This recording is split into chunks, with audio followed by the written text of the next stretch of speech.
Angelina Sondah kini juga dekat dengan anak-anak Reza Artamevia, terutama Aliyah Masaid. Buktinya, keadaan tubuh janda Aji Masaid itu kini tak lepas dari andil Aliyah Masaid. Bebas dari penjara, Angelina Sondah yang kini mulai kembali aktif di dunia hiburan. Selain itu, dia terlihat mulai menjalin silaturahmi dengan keluarga Reza Artamevia. Secara bergantian keduanya ikut berperan membesarkan ketiga anak mendiang Aji yakni Aliyah Masaid, Zahwa Masaid, dan juga Kanu Jabar Masaid. Namun siapa sangka lantaran kedekatannya tersebut, Aliyah Masaid justru memberikan dampak yang cukup besar pada Angi.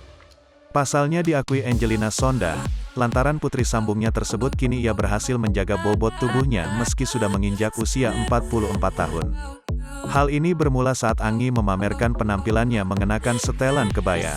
Kondisi Angelina Sondah ini pun lantas membuat seorang warganet penasaran perihal kebiasaannya saat makan. Angelina Sondah pun lantas membocorkan bahwa Aliyah Masaid juga memiliki peran penting dalam usahanya mempertahankan bentuk badan.